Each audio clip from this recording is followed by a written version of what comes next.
So, if you remember a couple of years ago, there was on Netflix uh, a series, "Who Killed Malcolm X," and I hope many more others were just railing against it and being critical of it and um, calling it out for all of the many things that it got wrong. And of course, the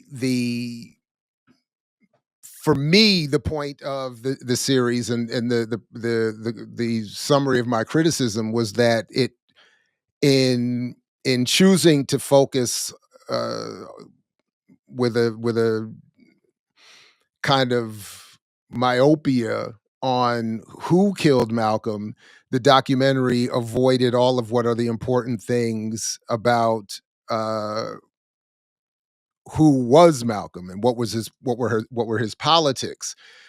By the way, I haven't done it yet, but all the links from the video we just watched to this one that where I offered my initial criticism of that documentary will all be put in the show description if folks want to revisit it. I'm not intending for us to do that here tonight or whatever, but other than to point out that at least somewhat importantly, my argument was that again, if the focus on who killed Malcolm, and by the who, it was the reveal of the shotgun assassin that had been living in Newark that everybody already knew about. So that was the big reveal.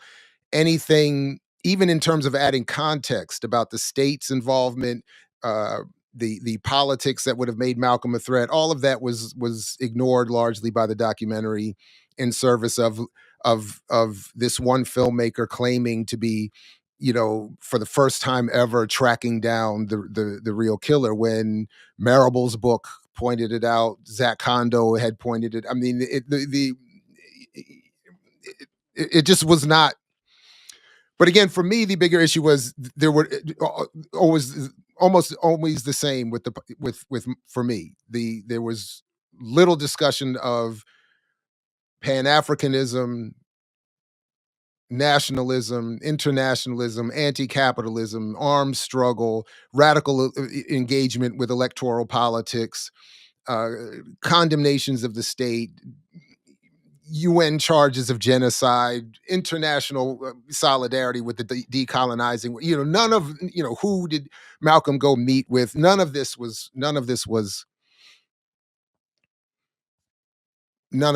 And then so that was one thing. The other thing that I said, similar to my previous criticisms of other popular scholarship and series and filmmaking, is that once these documents are created, they don't just come and go. So people will say, well, Jared, why are why give attention to Marable? Why give attention to this one? Or why give attention to that one? Why, you know, and part of my reasoning is that I think that there needs to be a pushback from those in academic, activist, journalistic spaces who know better. In part, that there should be at least a living document that says this version, this popular narrative is incorrect.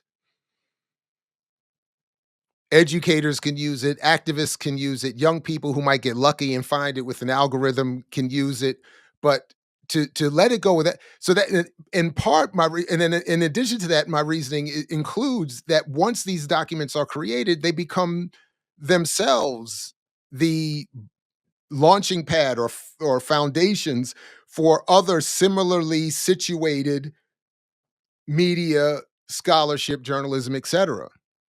So, in other words, the work of Peniel Joseph or Manning Marable, particularly in its worst forms, become the foundational sourcing for so many other projects. And now going forward, everything you read that is attempting to be honest in its scholarship about Malcolm X is going to have to reference Marable.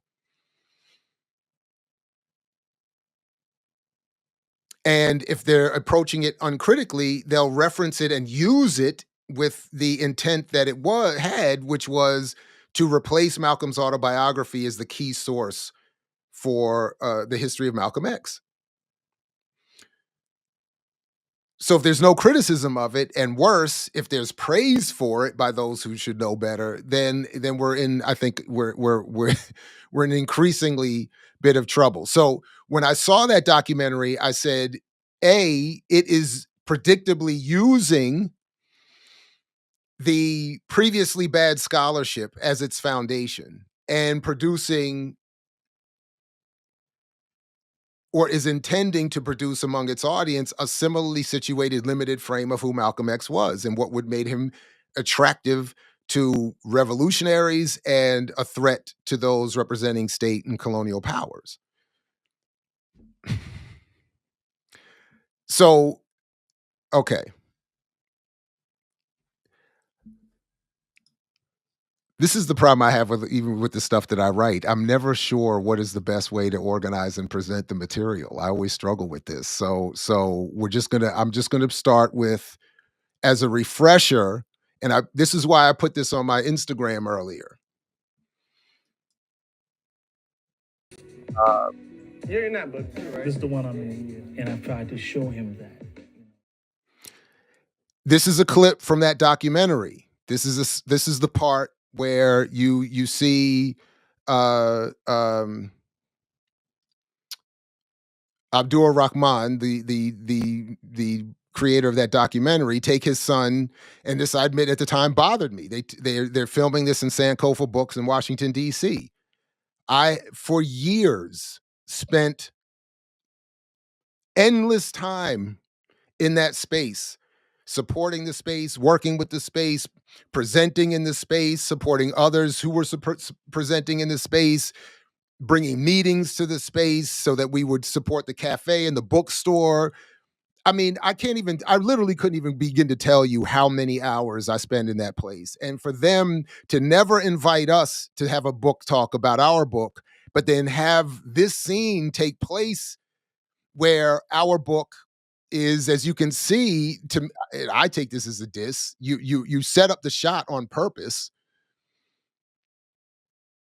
I know enough about filmmaking or documentary making, even YouTube video making. Very little shows up in there that you don't want to, especially if you have time and editing and whatever. So they wanted to show our book juxtaposed to Marable's, and then they show them picking up Marable's. The other shady part of it, of course, is that in the series, they interview A. Peter Bailey, who's in our book, being critical of Marable's. Because you have to, given his proximity to Malcolm, working with the OAAU and the Black Lives Lose Better letter. They interview, as I'm going to show you in a bit of a response to in a minute, Baba Zach Kondo, because you have to. If you can't present yourself at this point as being serious on this subject and not invite them in there. But how were they invited in there? Not in the context of their contribution to our book, which was critical of the dominant narrative around Malcolm, but as I'm going to show you in a second, in a very different way. So I'm like, what that was I thought diabolical. All right. And what I'll show you, let's see. Let's see.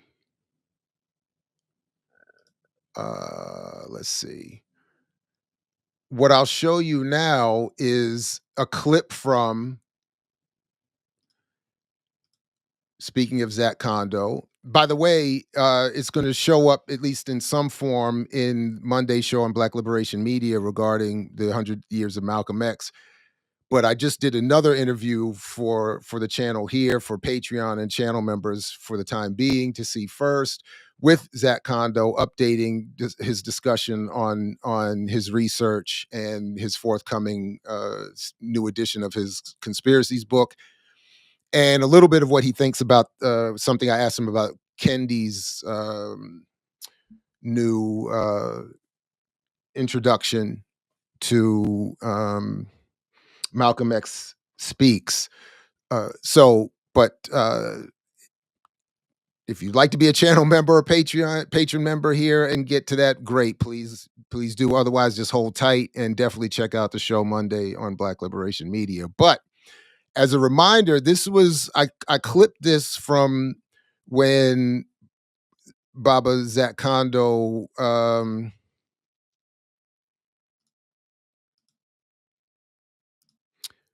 was on the platform a couple of years ago talking with us in a roundtable about, now why isn't it showing up? That's the question.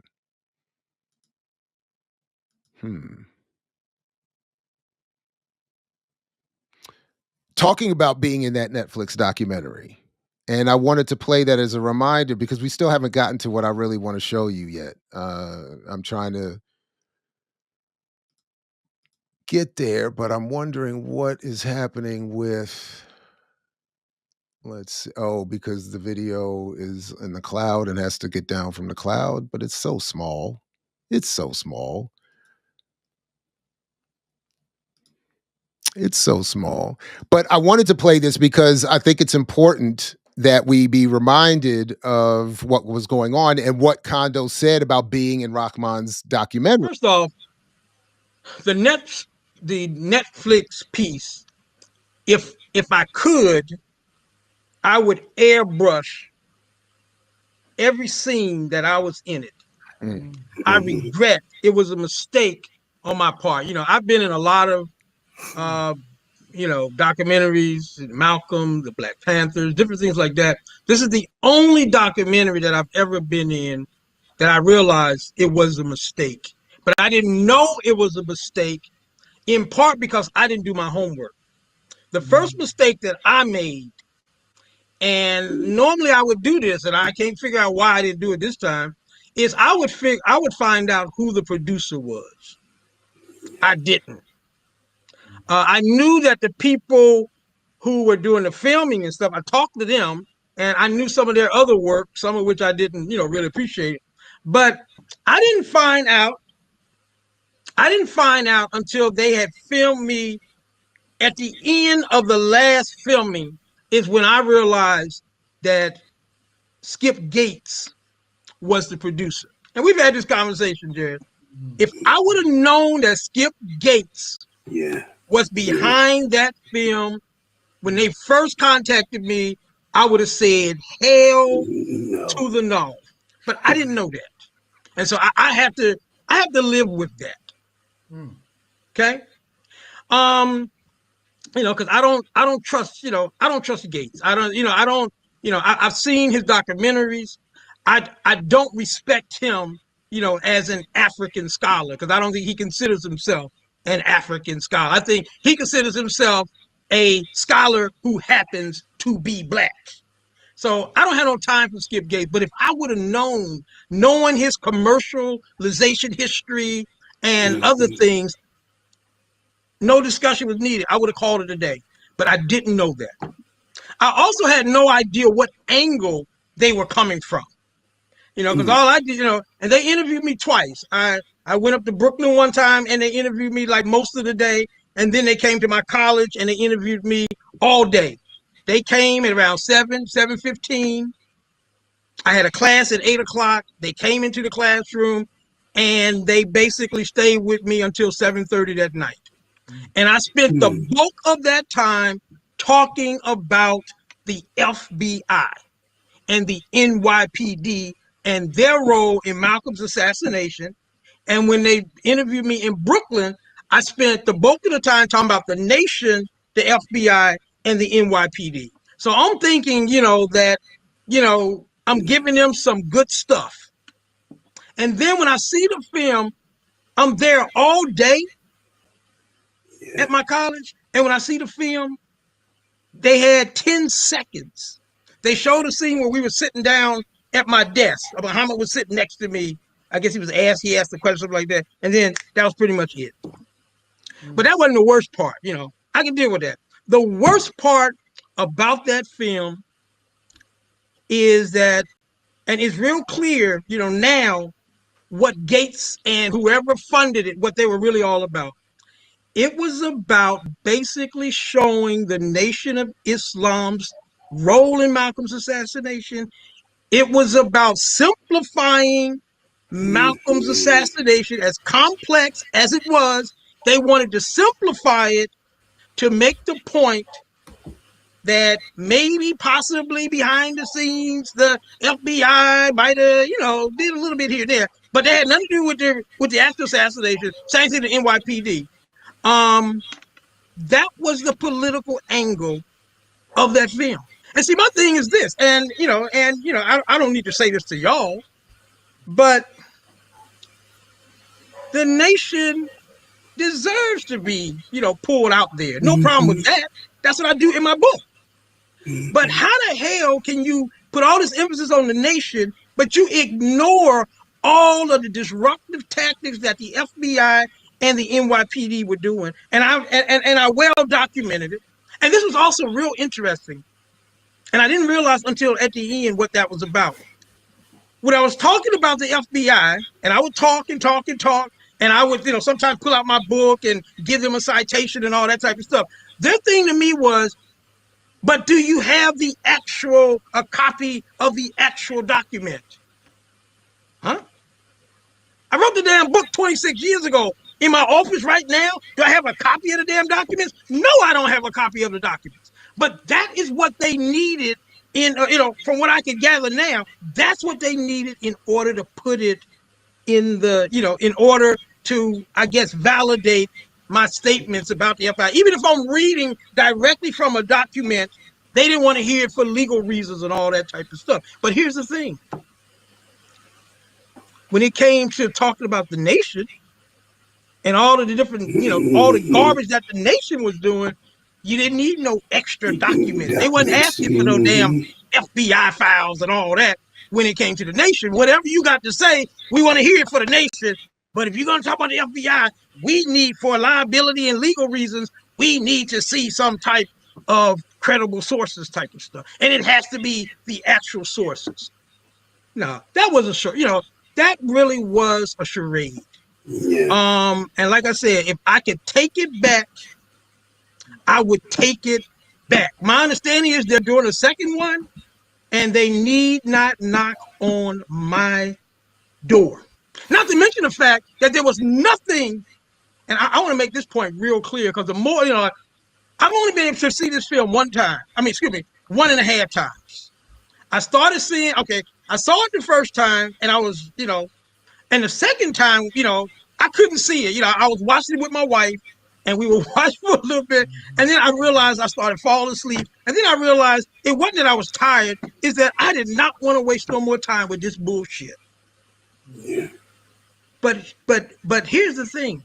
There was nothing in that documentary that represented new information that had not already substantively been covered in my book.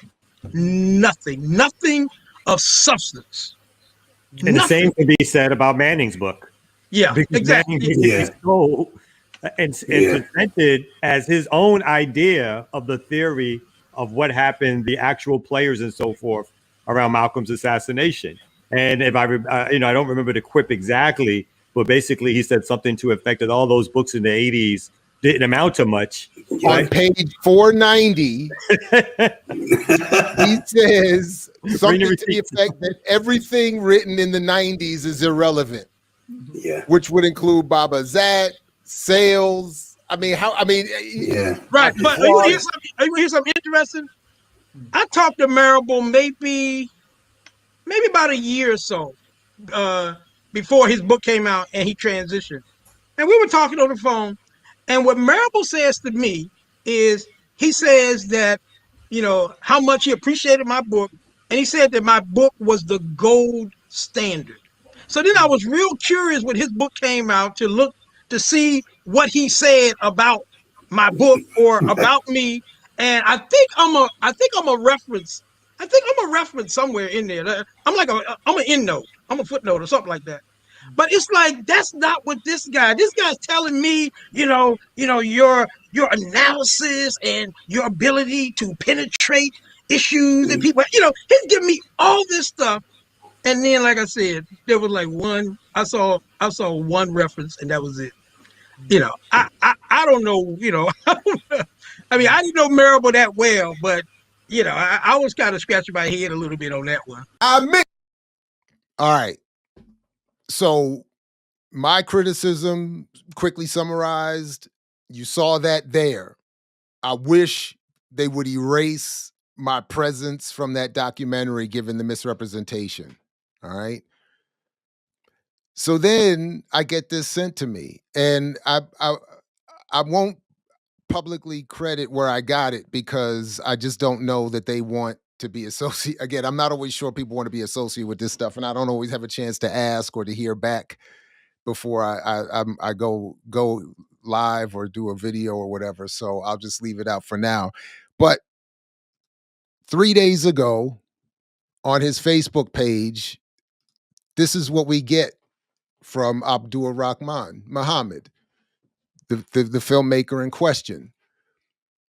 The Marxist editor, George Brightman, expunged from the text the following words of Malcolm X from an important speech he delivered to the Militant Labor Forum in New York on January 7th, 1965, found in the book Malcolm X Speaks. Apparently, just as today, they didn't like Malcolm's very balanced view of law enforcement and the indispensable role it plays in society. They couldn't have the great Malcolm X mouthing anything positive about the system, right? Malcolm said the following, quote, and I hope you don't misunderstand me when I say that. I'm not advocating anything illegal against the police. I know good policemen. I know bad policemen. I know policemen who will bend over backwards to be human and to protect other humans and to treat people as if they are human beings. Then I know others that shouldn't be on the force. They are not qualified morally either, even mentally. Some of them not even psychologically to be on the force. Well, those kind I don't go for, but those who can pass the test, they're all right. We don't include them with the rest. Malcolm X Prospect for Freedom, January 7th, 1965, timestamp 5940. It gets worse. It is crucial to understand our history. One of the most important and impactful Black mentoring organizations in America is called the Concerned Black Men, founded in the city of Philadelphia in 1975 by a dedicated group of Black law enforcement professionals. Police officers. They have mentored many thousands of our young people, even as they continue the work of protecting our communities. Today, there are chapters of Concerned Black Men all over the world, and one of my most pleasurable writing assignments was producing a historical article about them for the Association for the Study of African American Life and History in its Woodson Review in 2006. Law enforcement is an honorable profession and a wonderful, fulfilling way to serve our communities. A question for us all to consider is this: has politics become so toxic we can no longer celebrate the joy of one of our wonderful kids, DeVarjay DJ Daniel, living out his dream in the U.S. Capitol of becoming an honorary Secret Service agent after battling brain cancer with just days to live? Oh Allah, I seek your protection and pray during this blessed month of Ramadan that my heart never becomes so cold and callous. And then holds up this picture of what should be condemned as a Black man, or anyone for that matter, but a Black man of any variety offering up his son to be a Secret Service agent, praising the Secret Service.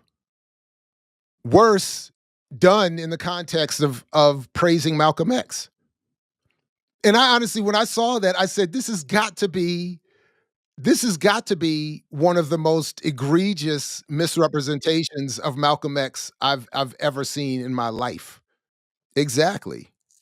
So so this is the speech in question. Civil rights groups going equipped. The government should do its job.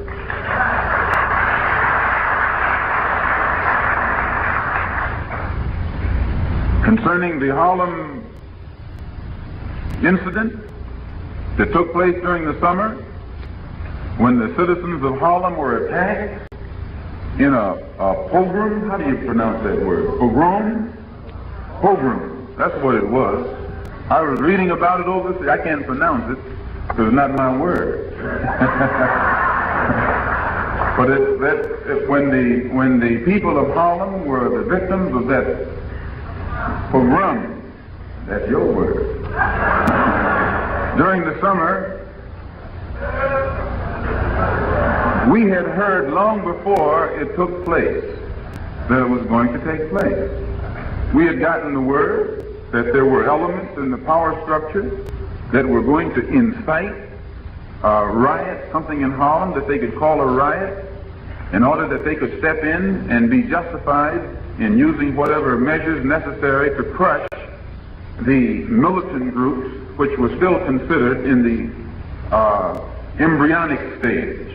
And realizing that there was a plan afoot to instigate something in Harlem so they could step in and crush it, there were elements in Harlem who were prepared and qualified and equipped to retaliate in situations like that, who purposely did not get involved. And the real miracle of the Harlem explosions was the restraint exercised by the people of Harlem. The miracle of 1964, I tell it to you straight, the miracle of 1964 during the incidents that took place in Harlem was the restraint exercised by the people in Harlem who are qualified and equipped and whatever else there is to protect themselves when they are being illegally and immorally and unjustly attacked. And an illegal attack, an unjust attack, and an immoral attack can be made against you by anyone. Just because a person has on a uniform does not give him the right to come and shoot up your neighborhood. No, this is not right. And my suggestion would be that as long as the police department doesn't use those methods in white neighborhoods, they shouldn't come to Harlem and use it in our neighborhood.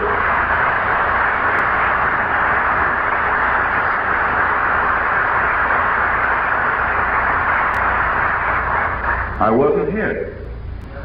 I'm glad I wasn't here, because I'd be dead. They'd have to kill me.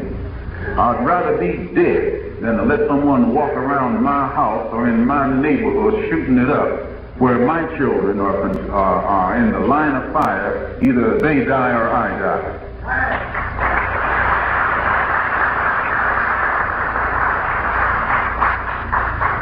It's not intelligent. And it all started when a little boy was shot by a policeman. And he was turned loose, the same as the sheriff was turned loose in Mississippi when he killed the 3 civil rights workers. I'm almost ending. I'm just taking my time tonight because I'm overworked. And I'm taking my time. I'm not hurrying up on me. I hope that you don't misunderstand me when I say that, and I'm not advocating anything illegal against the police. I know good policemen, and I know bad policemen. I know policemen that bend over backwards to be human, and to protect other humans, and to treat people as if they are human beings. Then I know others who shouldn't be on the force. They're not qualified morally, either even mentally. Some of them not even psychologically to be on the force. Well, those kind I don't go for. But those who can pass the test, they're all right. We don't. So even if you want to try to take away what would be maybe my own obvious bias, if you listen to the entire speech, if you listen or read any of Malcolm's speeches, there are different registers he's speaking to.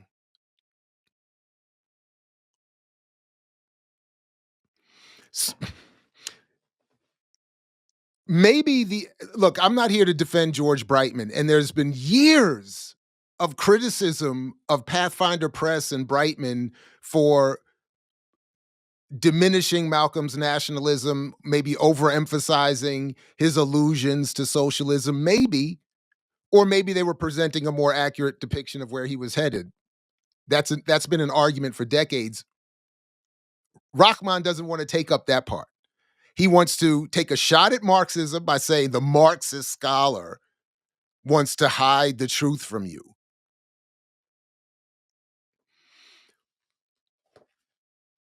So maybe there. So there. By the way, if you play the rest of that speech, I'll put the link in the show description. If anyone doesn't want to just Google prospects for freedom, the speech goes on like there are a number of things that are not put in the text that have nothing to do with an attempt to misrepresent Malcolm. It has everything to do with there are crowd noises and backs and forth. There's an extended Q&A he gives after the speech. There's that are not in here. So it's not to say that you can't have a criticism, but to misrepresent what's being done by Brightman so that you can way more misrepresent that Malcolm would be on team, sign your kid up for the Secret Service. That's absurd. And to not understand the tongue in cheek, the coy, the irony. This is the same man that, because again, if you want to talk about what is and is not in here, I was reading through it again today.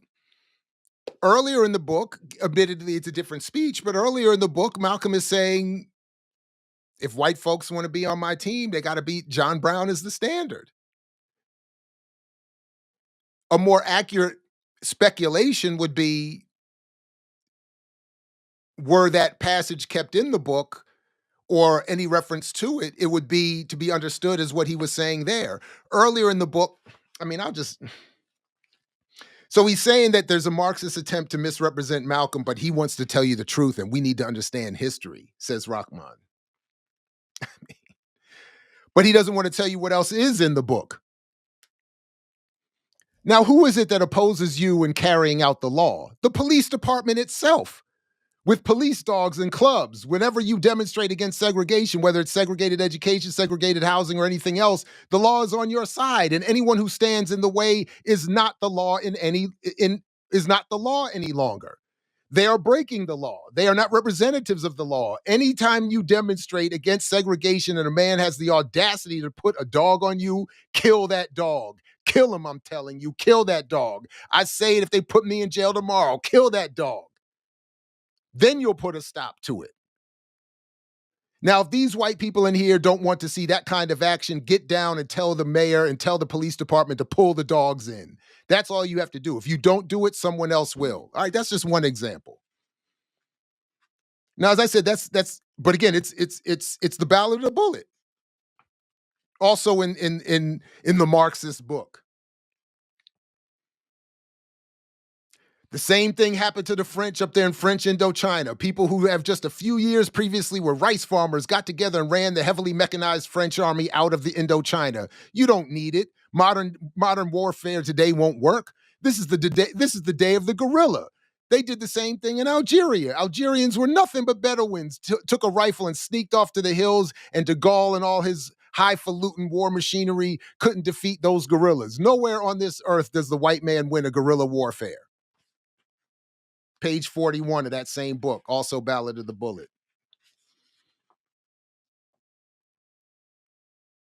The only thing I've ever said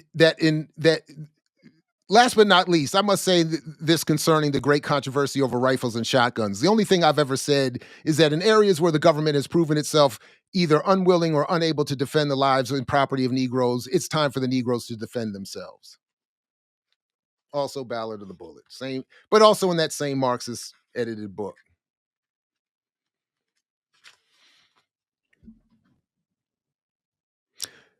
Rahman didn't bother to tell you, hey, if we want to be honest about what Malcolm was thinking, why didn't he? And I know it's in a Marxist book, but why would Rahman not want to highlight this?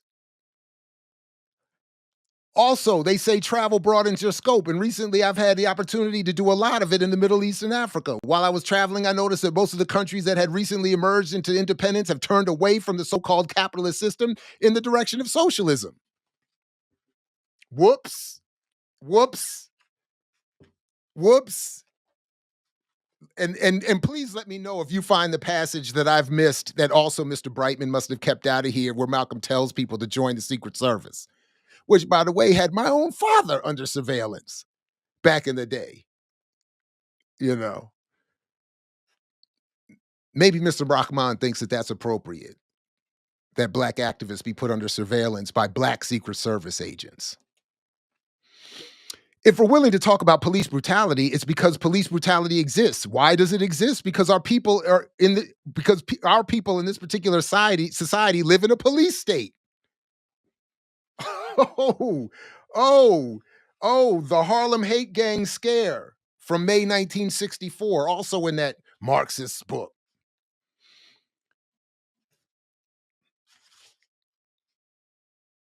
And once all of them realized that they were blood brothers, they realized that they had to get that man off their back. And he's talking about all the Africans on the continent.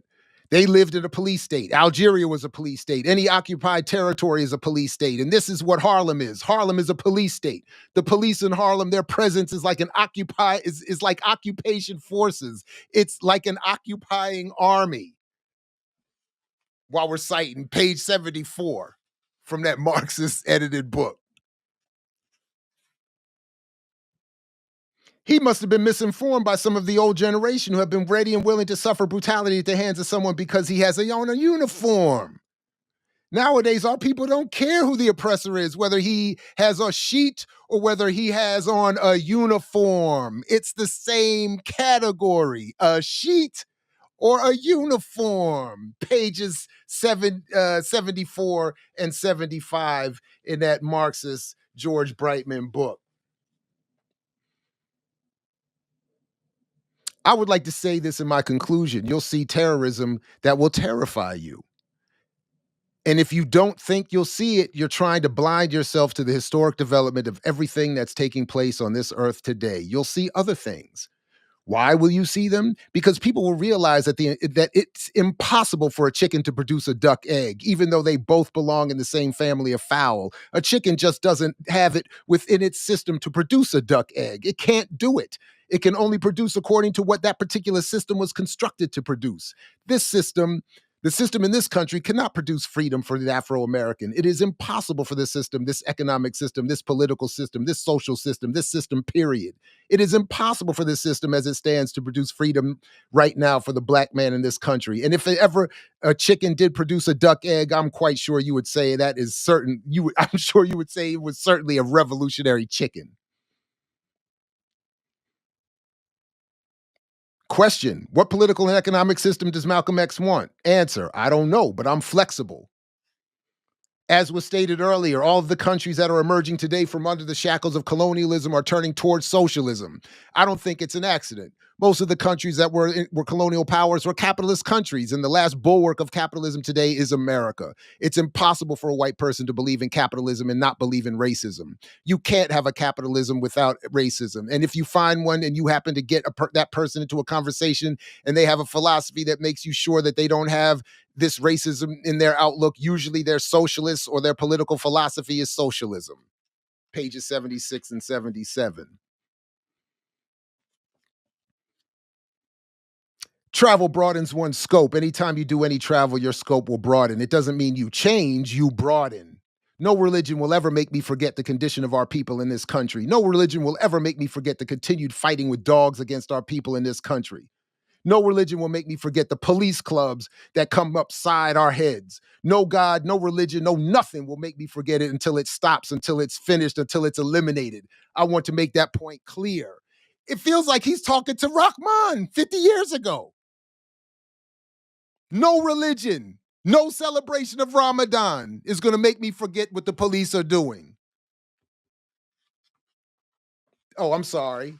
That's from Appeal to the African Heads of State, June 1964. Wait. I'm sorry. Incorrect. That's still from the Harlem Hate Gangs, page 78. From the aforementioned speech to the heads of African state. During the past 10 years, the entire world has witnessed our men, women, and children being attacked and bitten by vicious police dogs, brutally beaten by police clubs, and washed down the sewers by high-pressure water hoses that would rip the clothes from our bodies and the flesh from our limbs. Our problems are your problems. We lived. This is again. He's talking to the appeals to the African heads of state, pages 82 to 83.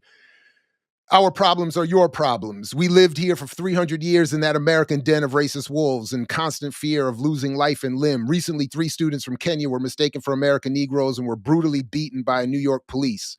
Shortly after that, 2 diplomats from Uganda were also beaten by the New York City police, who mistook them for American Negroes.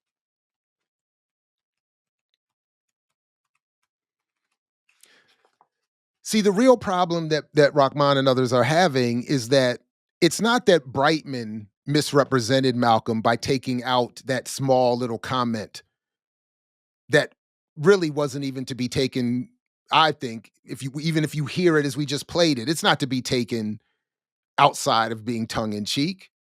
But what Rahman, the problem he has is that it's not what Brightman took out, it's what he left in. That Rahman wants to de-emphasize, that the bourgeoisie, the non-radicals, the non-revolutionaries, those who don't share Malcolm's politics but can't stop talking about him, that's what they want to do. Again, this is not a defense of Brightman or Pathfinder Press or Ibram Kendi, who by comparison in his introduction looks like Malcolm X compared to Abdul Rahman. Oh, but we're not done because we're still in that same book, pages 120, 121.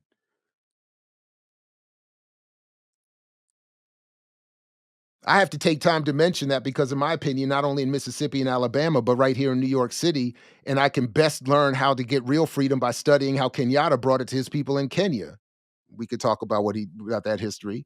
And Odinga helped him, and the excellent job that was done by the Mau Mau freedom fighters. In fact, that's what we need in Mississippi. In Mississippi, we need a Mau Mau. In Alabama, we need a Mau Mau. In Georgia, we need a Mau Mau. Right here in Harlem, in New York City, we need a Mau Mau. I say it with no anger. I say it with very careful forethought. The language that you and I have been speaking to this man in the past hasn't reached him. We need a Mau Mau, continuing on that same page on 121. If they don't want to deal with the Mississippi Freedom Democratic Party, then we'll give them something else to deal with. If they don't want to deal with the Student Nonviolent Coordinating Committee, we have to give them an alternative. Never stick someone out there without an alternative or waste our time. Give them this or give them that. You could get with this or you could get with that. Give them a choice between this or that. Now, Mr. Rahman or anybody on his team, does it sound like it's Brightman doing the misrepresentation here? Is it the Marxists misrepresenting Malcolm? I don't think so. Not in this instance. But we know. You can't operate a capitalistic system unless you are a vulturistic. You have to have someone else's blood to suck to be a capitalist. You show me a capitalist, I'll show you a bloodsucker. He cannot be anything but a bloodsucker if he's going to be a capitalist. There's one thing that Martin Luther King mentioned at the Armory the other night, which I thought was most significant. I hope he really understood what he was saying. He mentioned that while he was in some of those Scandinavian countries, he saw no poverty. There was no unemployment, no poverty. Everyone was getting an education. Everyone had decent housing, decent whatever they needed to exist. But why did he mention those countries on his list as different?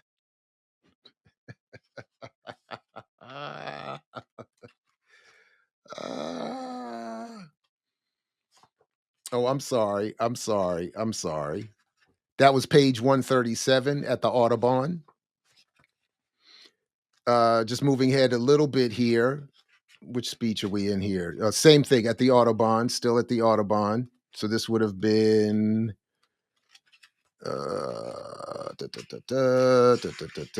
this would have been December 20th, 1964. I read a little story once, and Mau proved it. I read a story once where someone asked some group of people how many of them wanted freedom. They all put up their hand. Think there were about 300 of them. Then the person says, well, how many of you are ready to kill anybody who gets in your way for freedom? About 50 of them put up their hands. And he told those 50, you stand over there. That left 250 sitting who wanted freedom but weren't ready to kill for it. So he told this 50, now you want freedom and you said you'd kill anybody who'd get in your way. You see those 250, you get them first. Some of them are your own brothers and sisters and mothers and fathers, but they're the ones who stand in the way of your freedom. They're afraid to do whatever is necessary to get it, and they'll stop you from doing it. Get rid of them and freedom will come naturally. I'm not going to front. That was uncomfortable for me to read. I'm not going to lie to you. That's uncomfortable for me to read. But that's not the point. The point's not whether I or anyone else is comfortable. The point is, did he say it? Maybe another point is, despite my or anyone else's discomfort, was he right in saying it? But the point is, Brightman did not edit that out. And Rahman did not emphasize or think to mention it as he condemns the book compiled by a Marxist.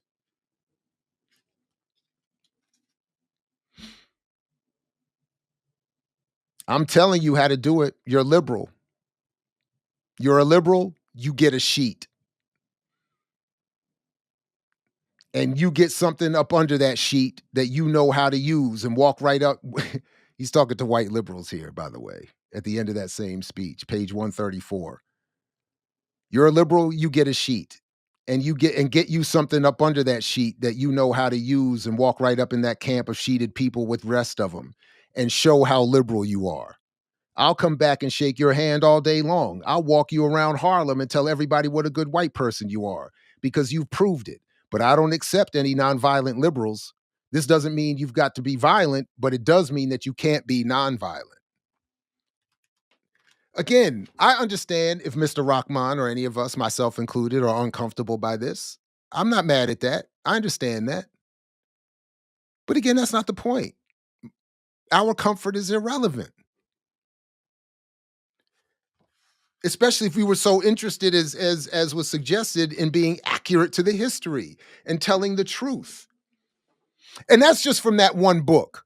And again, I get it. It's edited. It doesn't include every single thing. But I think that if you read even just this book by itself, if this was all you've ever read about Malcolm, you're going to be way more clear on what Malcolm really thought than if you watch Rahman's series, or certainly if you read that post. Brightman and Kendi are not the problem in this equation currently.